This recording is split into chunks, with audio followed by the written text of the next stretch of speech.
Bueno, ya estamos llegando al final de esta serie de videos de la teoría. Básicamente en el video de hoy día vamos a ver, vamos a empezar con lo que sería el eje de organismo y ambiente, que tiene dos temáticas principales, ¿okay? Donde en esta clase vamos a ver uno que sería la fotosíntesis. ¿Okay? Luego solamente nos quedaría un video más, que sería el de cadenas tróficas, ¿okay? Y las redes tróficas, y con eso ya estaríamos preparados para rendir la paz de biología a la perfección. Espero que a todos los que hayan seguido esta red de videos y que los hayan estado viendo todos, pues les haya ayudado también a entender y aprender más, o saber cosas que quizás no sabían. Voy a empezar a subir videos de teoría de física, y posteriormente a los videos estos, pues voy a empezar a subir videos de las guías tanto de biología como de física, ¿ok? Así que muchas gracias a todas las personas que han visto los videos, y espero realmente que les hayan servido bastante, ¿ok? Bueno, antes de ver lo que sería fotosíntesis, tenemos que entender lo que sería la materia orgánica, ¿ok? La materia orgánica es toda aquella materia que está compuesta por carbono, ¿ok? Y es toda aquella que es capaz de sintetizar lo que conocemos como las biomoléculas, ¿ok? ¿Cuáles son las biomoléculas? Pues los lípidos, los carbohidratos,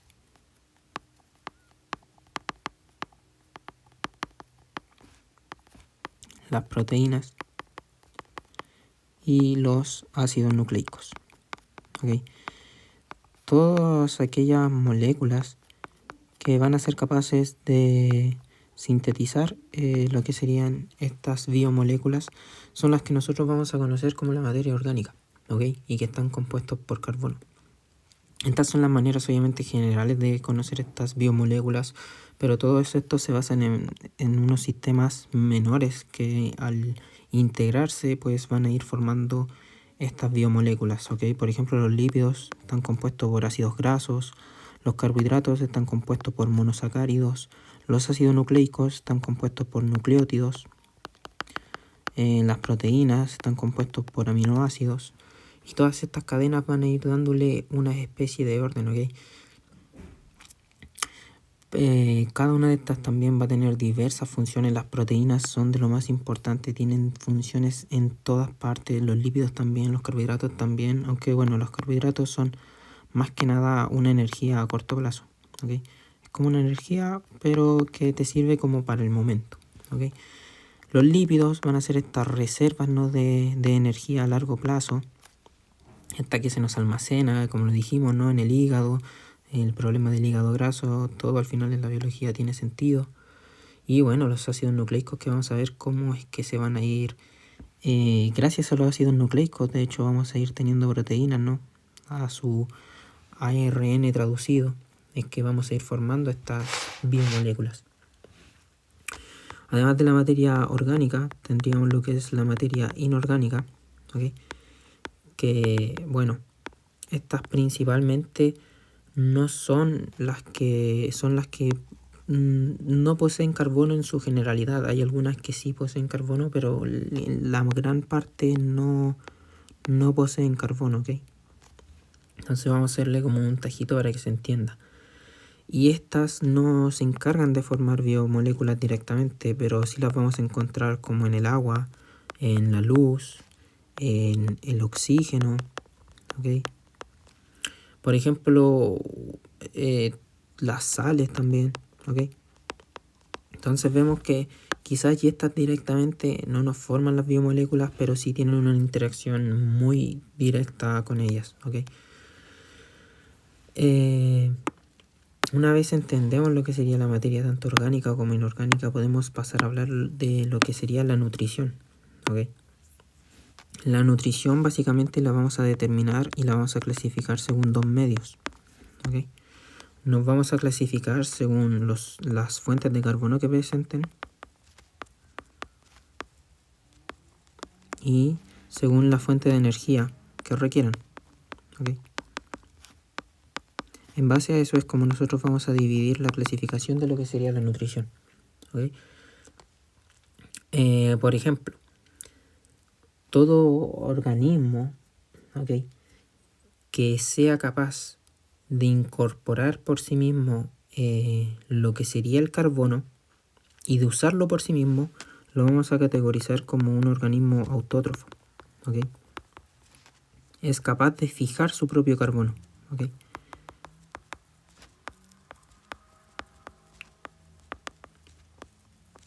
Y todo organismo que no pueden incorporarlo, ¿okay?, por sí mismo, ni pueden usarlo por sí mismo, se van a categorizar como organismos heterótrofos. ¿Okay?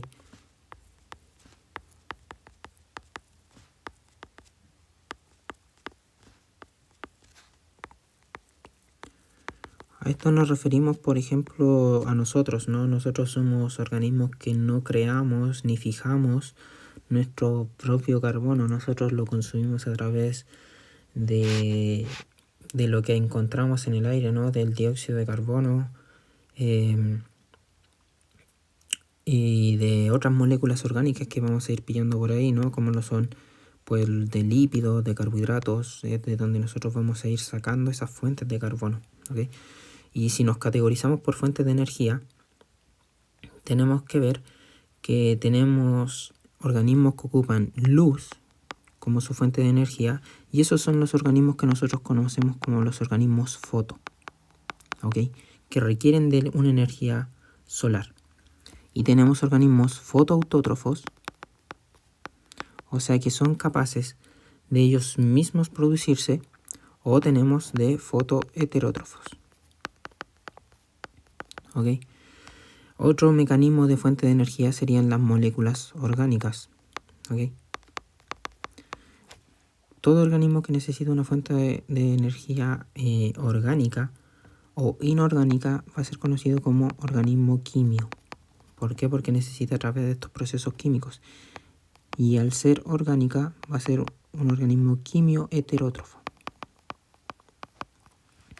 Y luego tenemos los organismos que necesitan, pues, energía a través de moléculas inorgánicas, que aquellos son los quimioautótrofos.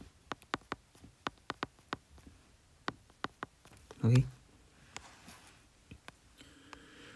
Básicamente, los organismos fotoautótrofos, ¿ok?, es, por ejemplo, el caso que nosotros tenemos de las plantas. ¿Ok? Los organismos fotoautótrofos son aquellos que ocupan como energía la luz y que ocuparían una fuente de carbono, el CO2. ¿Ok? Entonces ahí estaríamos hablando de un organismo fotoautótrofo. ¿Ok? ¿Por qué? Porque foto hace referencia a que su fuente de energía es la luz, y el autótrofo hace referencia a que es capaz de fijar y de captar carbono por sí mismo. ¿Ok? Por ejemplo, un organismo quimioheterótrofo, ¿ok?, es aquel organismo que va a ocupar como energía moléculas orgánicas, ¿verdad? De ahí va a provenir su energía. Y él no es capaz de fijar su propio carbono. Entonces lo que él hace es sacar ese carbono, esa fuente de carbono, a través de moléculas orgánicas. ¿Ok?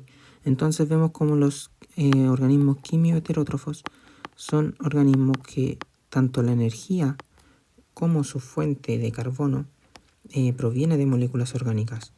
Los quimioautótrofos son aquellos que su energía proviene de moléculas inorgánicas. ¿Ok? Y que su fuente de carbono, voy a escribirlo bien, y que la fuente de carbono de estos, pues básicamente va a provenir, ¿no?, de lo que serían, por ejemplo, dióxido de carbono, ¿no? Entonces ahí estamos viendo cómo es que se van formando el quimiautótrofo es un organismo que requiere de energía de moléculas inorgánicas, pero que es capaz de fijar su propio carbono. ¿Okay? Y así es como vamos viendo estas divisiones. ¿Okay? Cuando hagamos ejercicios vamos a ver que es mucho más fácil de entender. Y ahí lo vamos a ver pues más detalladamente. Ahora ya podemos pasar a lo que sería la fotosíntesis. ¿Okay? La fotosíntesis es este proceso, ¿no?, en el que nosotros pasamos de tener materia inorgánica a obtener energía química y materia orgánica. ¿Okay? Es este el proceso en el cual nosotros, a través de la luz, del agua y del dióxido de carbono, vamos a pasar a crear moléculas orgánicas como lo son la glucosa. Entonces aquí estamos viendo una transformación desde lo inorgánico a lo orgánico. ¿Okay? Y bueno, esta fotosíntesis es aquella que nosotros vamos a evaluar en las células vegetales principalmente. ¿Okay? No es como que nos vamos a ir hacia las plantas y todo eso. ¿Okay? O sea, hacia las plantas y hacia las bacterias, quería decir. ¿Okay? ¿Por qué hacia la célula vegetal? Porque la célula vegetal es autótrofo. Si nos acordamos de lo que significa que era autótrofo, es que es capaz de fijar su propio carbono. ¿Okay? Su fuente de carbono es a través de sí mismo. Y se le conoce como foto porque la fuente de energía ocupada es a través de la luz. Esa es su energía. ¿Okay? Que va a ocupar. Básicamente este proceso va a constar de dos partes. La primera parte es la parte que se conoce como fotodependiente o fase clara o fase lumínica, ¿okay? Y como su nombre lo dice, depende de la luz, ¿no? La palabra foto siempre va asociada con luz, por los fotones. ¿Okay? Entonces, esta primera fase fotodependiente es una fase que depende de la luz, ¿okay? De estas moléculas inorgánicas. ¿Okay? Esto tiene un proceso bastante largo. ¿Okay? Esta fase fotodependiente, que es la primera fase, se va a producir en la membrana de los tilacoides.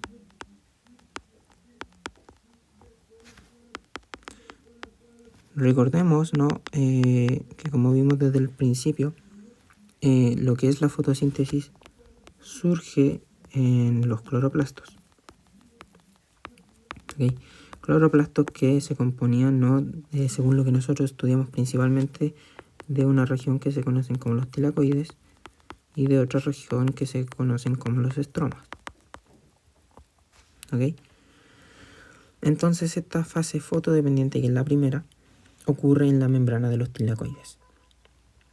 Básicamente, miren, voy a hacer aquí como un cuadradito que va a representar una célula vegetal. ¿Okay? Este cuadrado es una célula vegetal.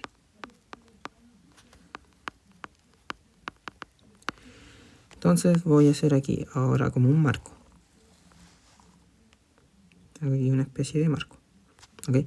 Y pongámosle que esto de aquí es la membrana del tilacoide. ¿Ok? Lo que ocurre en la membrana del tilacoide es lo siguiente. Vamos a tener aquí una estructura. Bueno, de hecho vamos a tener dos. Bueno, son muchas estructuras, ¿ok? Pero tendríamos como dos cajitas. Una que se le conoce como fotosistema 2 y fotosistema 1.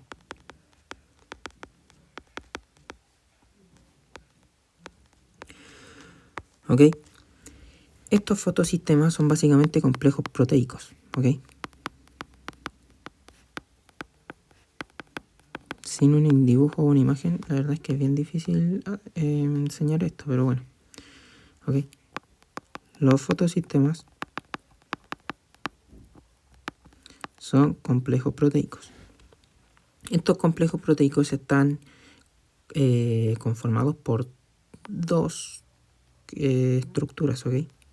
Voy a hacer como esto.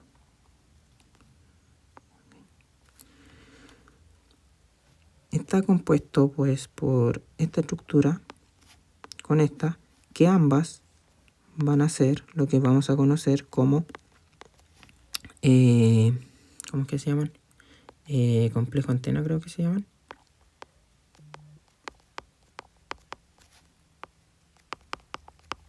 ¿Ok? En este complejo antena, que son como los que tenemos en los exteriores de estos fotosistemas, que acordémonos que tenemos dos, el 1 y el 2. En estos complejos antena, básicamente se nos va a ubicar los pigmentos que conocemos como clorofila. ¿Ok? Estos pigmentos de clorofila que van a estar aquí ubicados en los complejos antena se encargan de recibir la luz. ¿Ok? La clorofila entonces se encarga de la captación de luz.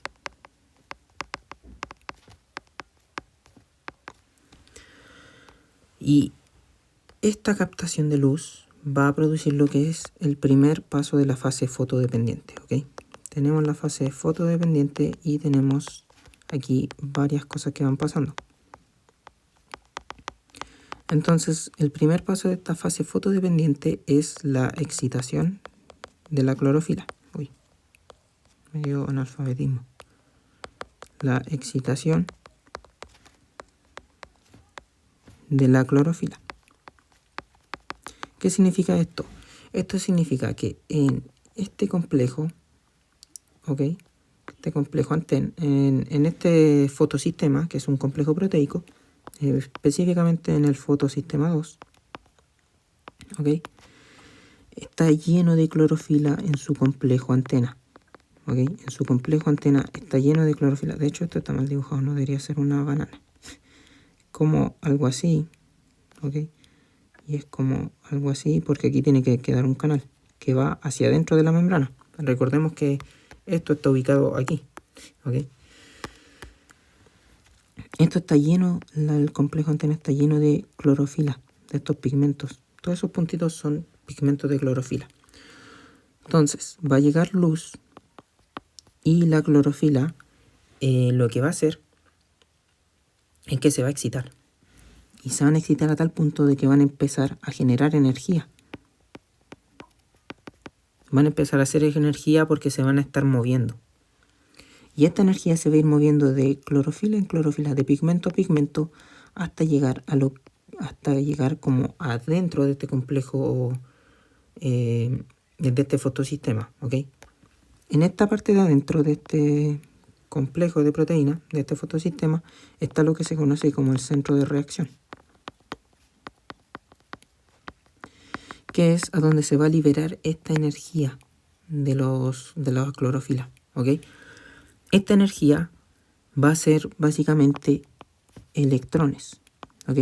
Entonces, básicamente, va a llegar la luz que va a impactar con lo que serían los complejos antena que están llenos de pigmentos fotosintéticos llamados clorofila. Esta clorofila va a captar luz y van a empezar a generar energía y se van a ir moviendo de cloroplasto en cloroplasto en forma de electrones por el movimiento y va a liberar a los electrones en lo que se conoce como el centro de reacción, que es esta otra parte de lo que sería pues el fotosistema. Van a liberar estos electrones. ¿Para qué van a liberar electrones? Pues para que ocurra la fase 2, o sea, la parte 2, que sería la fotólisis del agua. Como su nombre lo dice, ya lo dije una vez, la lisis es el rompimiento y foto significa de luz. Entonces, no significa que se rompa la luz. Lo que se rompe es el agua. ¿Pero por qué se rompe el agua? Por la fotólisis. La luz produce un rompimiento en las moléculas de agua. Entonces, el cloroplasto va a tener H2O aquí, ¿ok? Circulando como en su medio interno, ¿ok? Y este H2O que va a estar circulando con esta captación de la luz se van a romper, va a producirse su lisis. Y este rompimiento va a hacer que se libere un protón de hidrógeno y oxígeno. Entonces nosotros lo que vamos a estar viendo es que esta captación de la luz, además de liberar un electrón, lo que va a hacer es que va a romper las moléculas de agua y se van a separar liberando unos protones. ¿Y qué ocurre? Que en nuestro centro de reacción nosotros teníamos un electrón libre que va a entrar, ¿verdad?, a lo que sería la membrana y se va a encontrar con estos protones. Entonces se va a producir una reacción. Los electrones, al ver que hay protones dentro, van a empezar a entrar, y entrar. ¿Ok?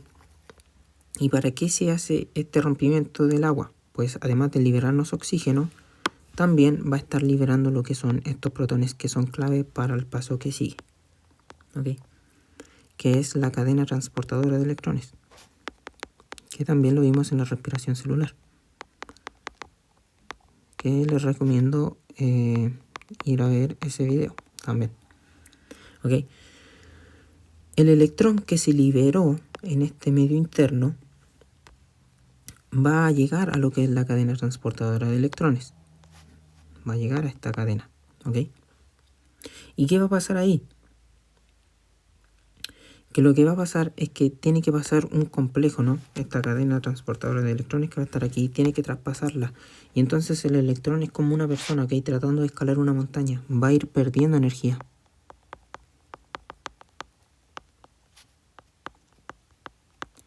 A medida que avanza en esta cadena transportadora de electrones, su energía va a ir disminuyendo porque la está liberando.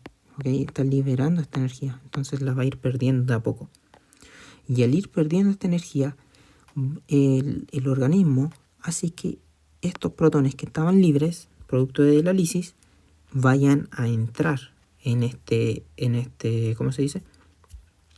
En esta cadena transportadora de electrones, provocando que nuevamente se recarguen de energía, ¿ok? Estos protones van a permitir que se recarguen de energía y eso es el paso 4, la reexcitación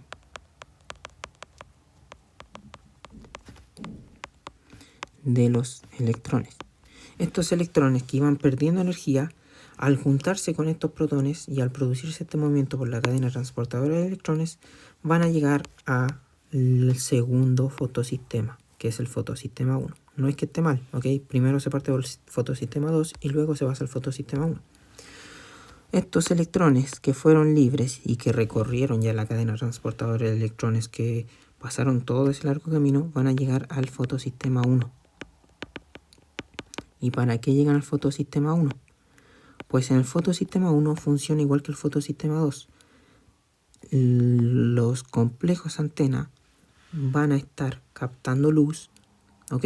Gracias a la clorofila, y esto va a hacer que los electrones se recarguen, porque toda esa energía que van a acumular la clorofila se la van a ir pasando a los electrones, recargándolos, ¿ok? Entonces por eso se le dice que es una reexcitación del electrón, porque básicamente gracias a este fotosistema 1 va a permitir que los electrones vuelvan a tener energía para seguir con el proceso.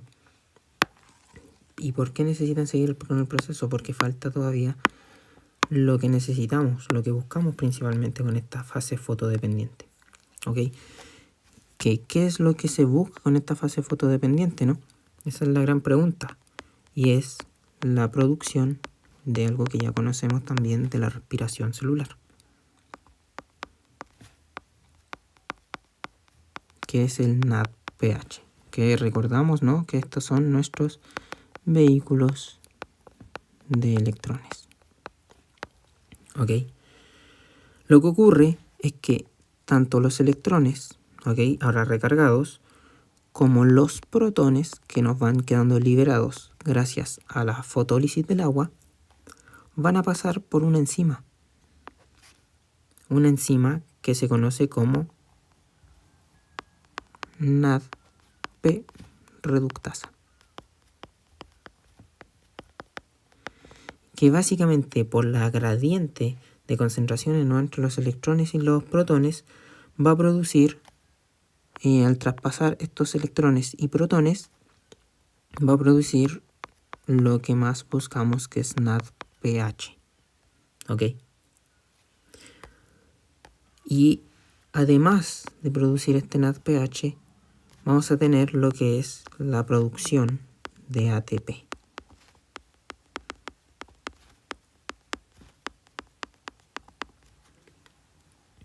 Que lo que va a ocurrir es que al almacenar tantos protones, tantos hidrógenos, ¿no?, tienen que liberarse en algún momento, porque tenemos que pensar que la planta va a estar consumiendo y consumiendo agua y se va a ir produciendo lisis y lisis de estas moléculas de agua, almacenando y almacenando lo que sería hidrógenos, estos protones. Y entonces, para ser liberados, tienen que pasar por lo que se conoce como la enzima ATP sintasa. Que básicamente no es que el protón se transforme en ATP sintasa, de hecho el protón va a pasar por ATP sintasa y va a salir como protón, ¿ok? Pero lo que ocurre es que esta salida del protón va a producir movimiento, ¿ok? Va a producir movimiento, y este movimiento que produce a través de energía cinética, la ATP sintasa va a hacer que moléculas de ATP vayan a poder unirse a una molécula de fosfato, produciendo lo que sería ATP. ¿Okay? Y esos son los productos que nosotros buscamos con la fase fotodependiente. Entonces, fase fotodependiente busca darnos NADPH, busca darnos ATP y busca liberar oxígeno, porque recordemos que también tenemos oxígeno. ¿Ok? Este oxígeno que igualmente va a estar quedando almacenado aquí, que también es importante para un proceso que vamos a ver más adelante. Entonces, como resumen, en la membrana del tilacoide, de los tilacoides, hay unos complejos proteicos que se llaman fotosistemas, tanto 2 como 1. El primero en actuar es el fotosistema 2. Los fotosistemas se componen de dos partes, que sería el complejo antena, que es como lo que está más hacia el exterior, y lo que sería el centro de reacción. ¿Okay? En el complejo antena se ubican la clorofila, que son estos fotopigmentos que van a encargarse de captar la luz. Esta captación de la luz va a ir pasando de clorofila en clorofila, de pigmento en pigmento, generando energía. Y al generar mucha energía, van a liberar electrones. ¿Hacia dónde? Hacia el centro de reacción. Cuando son liberados estos electrones en lo que es el centro de reacción, a la vez que está pasando esto, se va a producir una fotólisis del agua. Todo el agua que la planta o la célula vegetal esté captando va a empezar a romperse dentro de estos cloroplastos debido a la captación de la luz, liberando protones de hidrógeno y oxígeno. ¿Ok? Estos protones de hidrógeno nos van a ayudar a que el electrón que tenemos, que va a ir perdiendo su energía al ir pasando por la cadena de transporte de electrones, pueda llegar al fotosistema 1. Y una vez llegue en el fotosistema 1, gracias a estos protones, se va a recuperar, va a ganar esa fuerza, ese impulso nuevo. Y gracias a ganar ese impulso nuevo, es que se va a producir lo que conocemos como NADPH. ¿Okay? Que es uno de los productos a través de la unión a través de las gradientes, ¿no?, de concentraciones tanto de electrones como de protones, y gracias a la enzima NADP reductasa van a producir NADPH. Y a la misma par, al tener tantos protones de hidrógeno, ¿no?, dentro de esta membrana, el organismo tiene que liberarlos, y para eso tienen que pasar por lo que se conoce como una enzima ATP sintasa, que no va a hacer nada con el hidrógeno, pero que al producir este movimiento, ¿okay?, para expulsarlos, va a hacer energía cinética que va a poder permitir que ADP se una a una molécula de fosfato produciendo ATP. ¿Okay? Entonces, básicamente, eso es en lo que consiste la fase fotodependiente de la luz, en producirnos NADPH, ATP y oxígeno. ¿Okay? Aquí es donde entonces ahora llegamos a lo que sería la fase fotoindependiente. ¿Ok?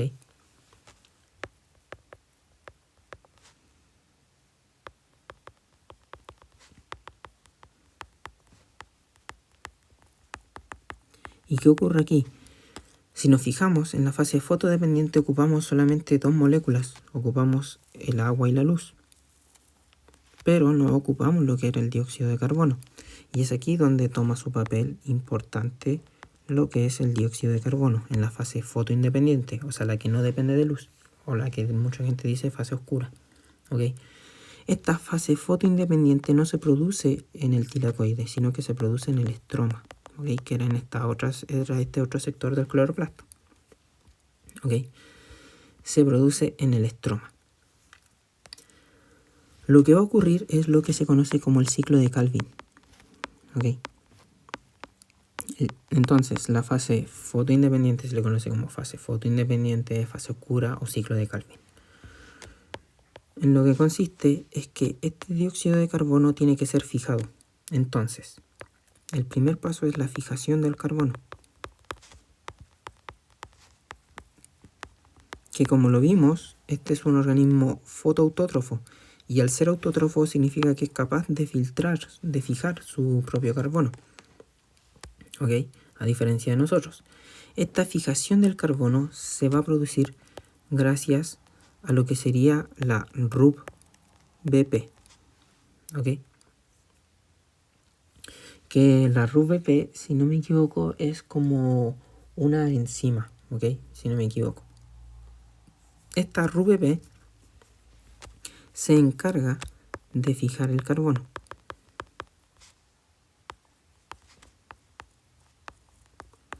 ¿Y cómo la fija? La fija gracias a una enzima que se llama rubisco. ¿Ok? Entonces tenemos la molécula RUBP que va a fijar el carbono, pero no la fija por sí sola, sino que lo hace con la ayuda de la enzima rubisco. ¿Ok? Y cuando se produce esta fijación del carbono, gracias a la RUBP, se va a formar una molécula de 6 carbonos. ¿Ok? El carbono trae un solo, o sea, el dióxido de carbono trae solamente un carbono. Y esta RUBP va a venir cargada con 5 carbonos. Entonces, al unirse esta RUBP con este carbono, va a formar una molécula de 6 carbonos. Pero es muy inestable esta molécula. Y al ser inestable, se va a romper. ¿Ok? Y se rompe en una molécula de 3 carbonos, que es conocida como la molécula 3PGA. ¿Ok? Entonces, recapitulemos. La fase fotoindependiente va a ocurrir en el estroma del cloroplasto. Esta fase fotoindependiente no depende de la luz, como su nombre lo dice, y lo que requiere es este reactivo conocido como dióxido de carbono. La primera parte de esta fase fotoindependiente consiste en fijar ese carbono. Ese carbono, ¿no?, del CO2 lo tiene que fijar y lo hace gracias a la molécula RUB-BP, que está conformado por 5 carbonos. Al fijar ese único carbono del dióxido de carbono, va a transformarse en una molécula de 6 carbonos, ¿ok? Esta fijación la hace gracias a la enzima conocida como rubisco, ¿ok? Esta fijación va a provocar la molécula de 6 carbonos, que es muy inestable, y al ser muy inestable se rompe en una molécula de 3 carbonos, que es conocida como 3PGA, ¿ok? Y hasta aquí es donde vamos. Esta molécula de 3PGA va a pasar a la siguiente etapa, que es la etapa de la reducción. ¿Ok?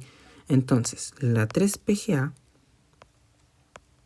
le va a estar llegando ATP, ¿ok? Y NADPH. Entonces, aquí estamos viendo cómo los productos de nuestra fase fotodependiente, de lo que estuvimos generando, va a llegar aquí a este ciclo de Calvin, esta fase fotoindependiente, como forma de ATP y NADPH, a la molécula de 3PGA. ¿Y para qué se hace esto? Pues para que se modifique esta molécula de 3PGA y se forme una nueva molécula que se conoce como G3P. Si se fijan, es lo mismo, solamente que sacándole la A y reordenando un poco. ¿Okay?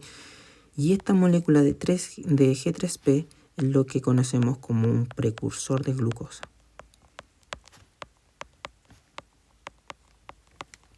¿Okay? No es que el G3P forme glucosa, ¿ok? Ahora lo vamos a ver en el tercer, en realidad no. No es que el G3P forme glucosa, ¿ok? Un G3P va a formar media glucosa. Entonces, la unión de dos G3P, ¿ok? O la unión de G3P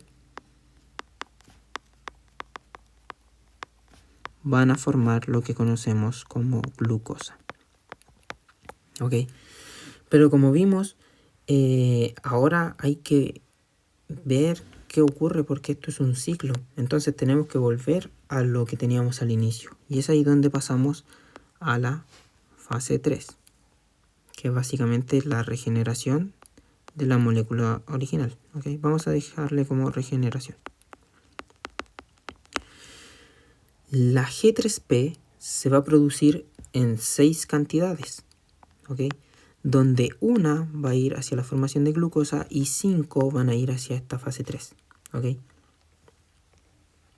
Entonces, lo que va a pasar es que estas 5 G3P se van a reordenar y les va a llegar nuevamente ATP. Con este reordenamiento y esta llegada de energía de ATP se van a modificar a lo que es la molécula RUBP. Y nuevamente estaríamos en la fase 1, en donde la RUBP se va a encargar de fijar el dióxido de carbono gracias a la enzima Rubisco. Luego se va a romper esa molécula y va a generarnos un 3-PGA.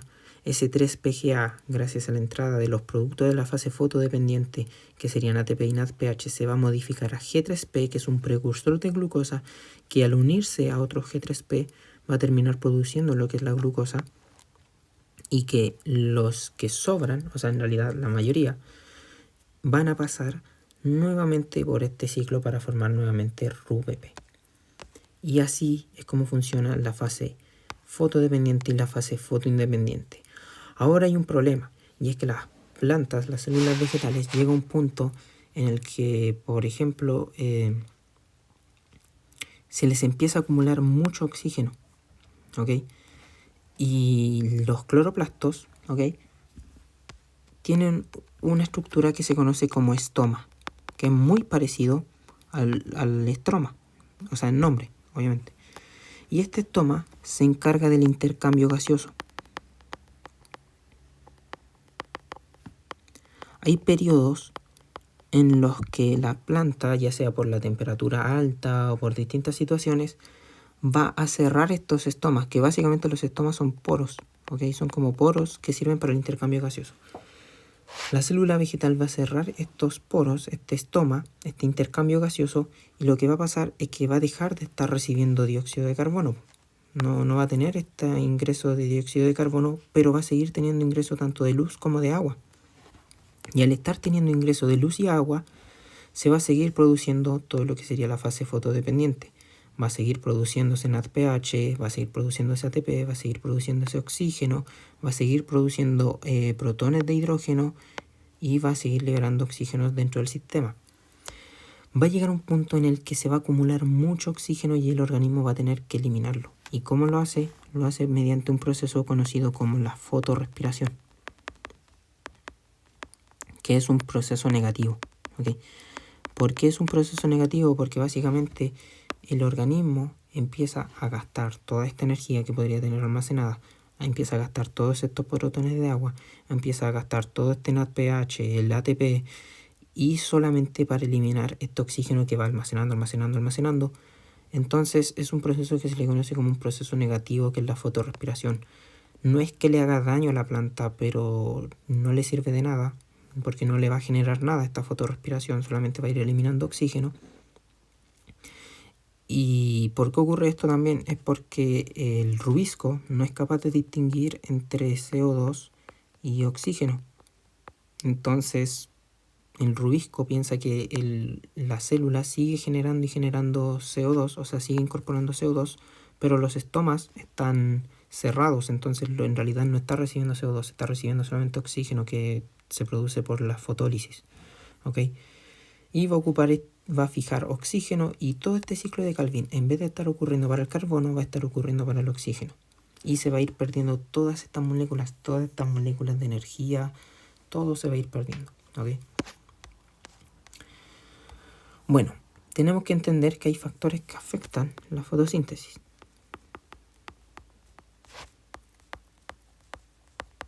¿Ok?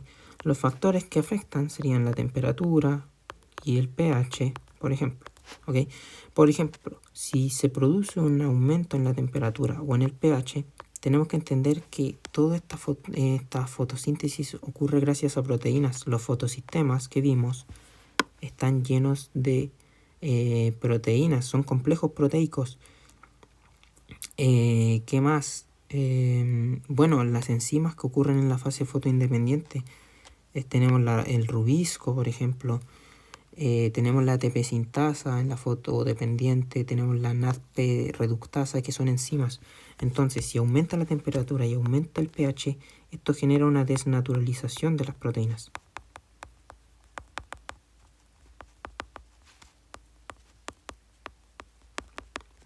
Y una desnaturalización en las proteínas básicamente las mata, ¿ok?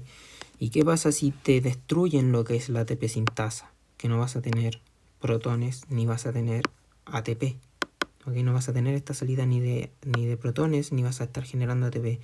Si te rompen lo que es la NADP reductasa, no vas a tener NADPH. Si te rompen los complejos proteicos como lo son los fotosistemas 1 y 2, no vas a estar produciendo ni la excitación de la clorofila, ni vas a estar produciendo la fotólisis del agua, ni la cadena transportadora de electrones. Si te rompen el rubisco, no vas a tener fijación del carbono. Entonces es por eso que el aumento excesivo, o incluso un aumento, o sea, una disminución muy grande, cualquier tipo de cambio extremo en una temperatura o pH puede llegar a matarte y afectar lo que sería la fotosíntesis. La intensidad lumínica, ¿ok?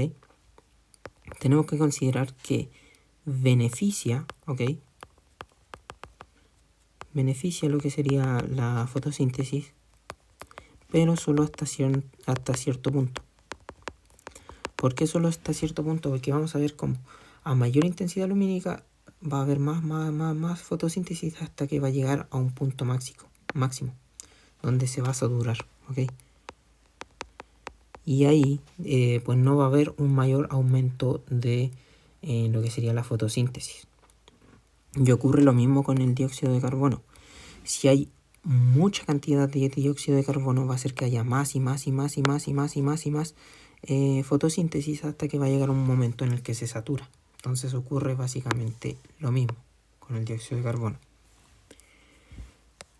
Y ocurre básicamente lo mismo con muchos de sus componentes. Por ejemplo, si hay mucha agua, va a favorecer la fotosíntesis hasta que va a llegar a un punto en el que se va a saturar también. ¿Qué más?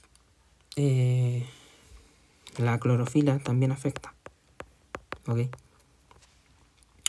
Tenemos que entender que la clorofila es un pigmento que absorbe energía lumínica debido a que tiene absorción hacia ciertas longitudes de onda, ¿ok?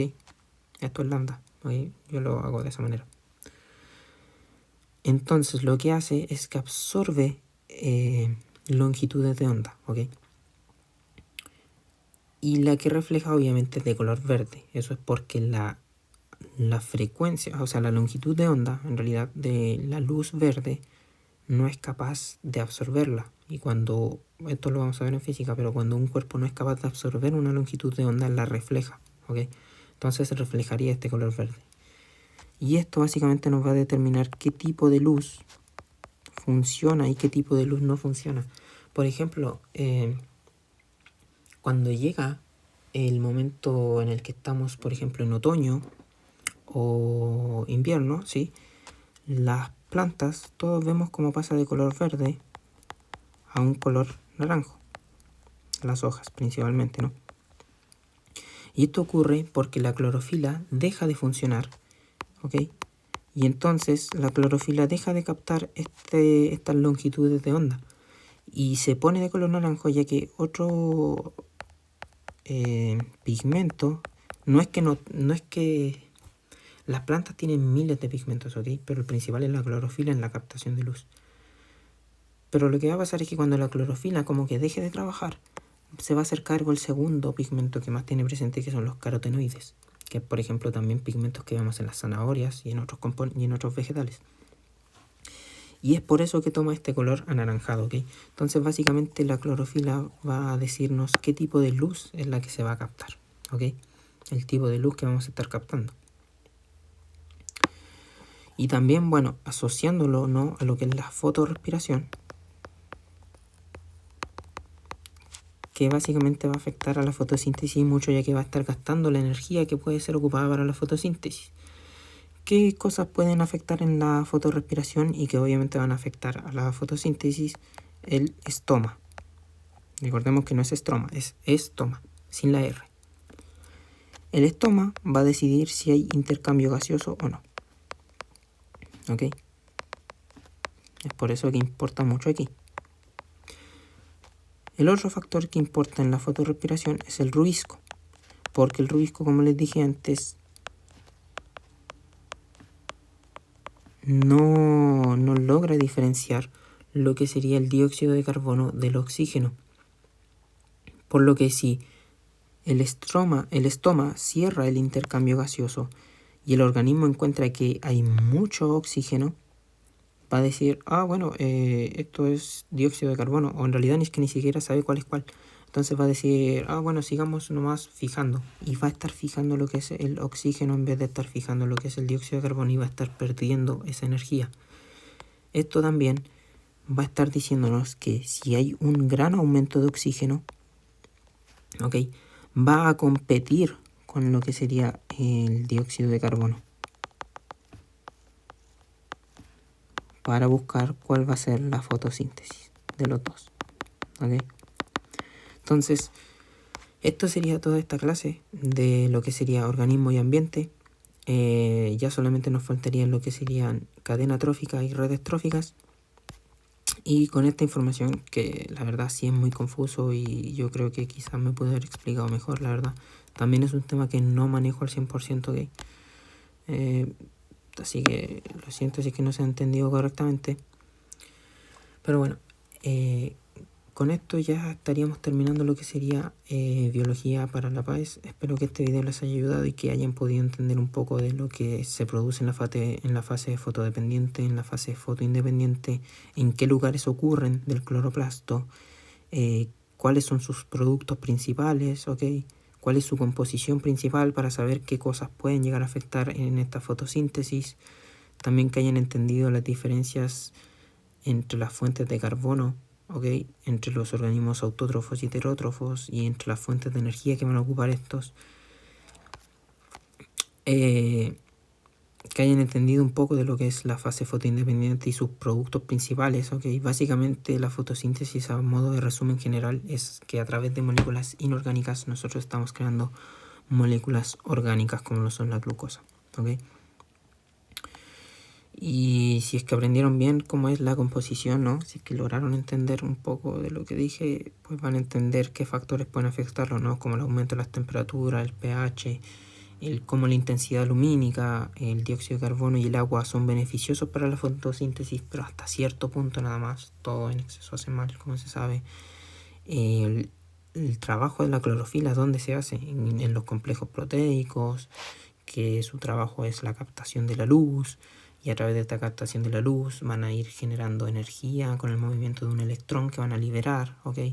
Este electrón va a tener que recorrer un largo camino, y a la par que este electrón está recorriendo un camino por la cadena transportadora de electrones, ¿no?, va a estar haciéndose una fotólisis del agua, ya que el organismo va a estar captando agua y a la vez va captando luz.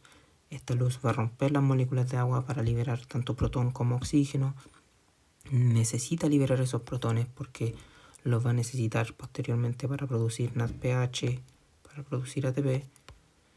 Y bueno, ese NADPH y ese ATP que va a ser ocupado en la fase fotoindependiente que ocurre en el estroma, en donde se necesita fijar este carbono del dióxido de carbono, ¿no? Tenemos la RVP, que es una molécula, tenemos la 3-PGA, que es otra molécula que va a recibir este ATP y NADPH que producimos anteriormente en la fase fotodependiente para producir lo que serían los precursores de glucosa, que sería el G3P, estos precursores de glucosa que se van a unir para formar lo que sería la glucosa y que el resto van a volver al ciclo. ¿Okay? Espero que se haya podido entender y espero que les haya servido.